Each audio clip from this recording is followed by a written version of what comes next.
Hello everyone and welcome to another book review. Today I have Gems of Fire with Diane Samson. So you know when you find this really good book that is sort of in your genre and it has all the elements that you love reading about? Well, that's how I felt when I have read this book. And even though it has like a simple plot, it's nothing I would say that hasn't been done before, or it's very elaborate. It's so beautifully written, and I really enjoy the story because of the feeling that she made you go through Anna's eyes. So Anna is a princess, and she is a bit of a rebel. She is not in her dad's good books. She gets punished. She's 16, and so she runs off and sort of comes into trouble, and then she has this whole journey on how to get back to her kingdom again, because she gets knocked off her horse, and some traders takes her and sells her as a slave girl, and obviously where she's going, she's not known as a princess, and she is not really sure on how to get back and how to get out of the claws of her new master.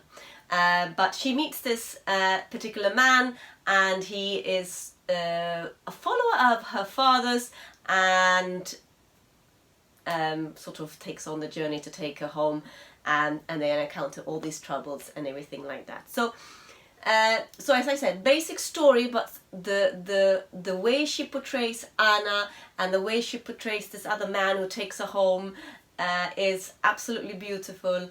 It goes without saying that Diane seems to have a lot of knowledge about horses, and so when she describes how they walk in the forest and how the horses needs to be cared for, it feels so very real. And I don't know, because the way she's written the book, in other circumstances I probably would have felt was a lot of information that wasn't necessary or tedious, but it simply does not feel like that. She writes it so well that all the elements that she puts on, it feels like they need to be a part of the story, a part of the heartfelt journey for the princess. And now when I've finished reading the book, I really feel like I need to know more about Anna, what happened afterward, and it's sort of a very warm story, even though it doesn't have complicated magic system. It doesn't have all the fighting and all the drama that one expects to be the sort of tumults in all the chaos. It's just sort of a beautiful story, still a lot of action, still a lot of concern for Anna. I don't know if the motherly instincts takes in. I'm not sure what it is, but it's a recipe that she's put in exactly the right quantities of all the ingredients, and the whole book as itself is just I found it very enjoyable to read. Specific elements that I liked about the story as well was that Anna has a specific relationship to her siblings and her father, that you read about. She has an older brother who is obviously going to be the heir of the kingdom one day, and he is very gentle with her and protective and like a big brotherly sort of figure, and it's that's very lovely as well. And obviously the romantic elements with the man that brings her back, that has a twist in itself, which I find just adds to that heroic bravery and honor, back in the sword and sorcery days. And so that is sort of my favorite part.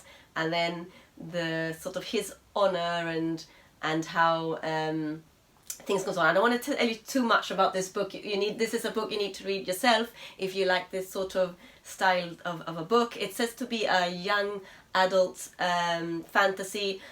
I'm not sure if I think it's a young adult fantasy, because I loved it, and so I think it works for all genres really. But yes, she's 16, Anna, so it works for everyone.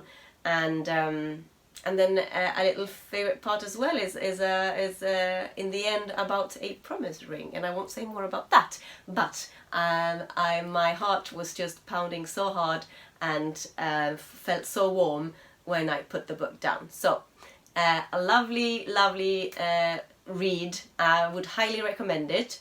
If you have read this book, or you know, you have comments or thoughts about it, please don't forget to leave in the comment section below. And if you haven't already subscribed to my YouTube channel, please do so now. And I wish you all a very good day. Thank you very much for watching. Bye!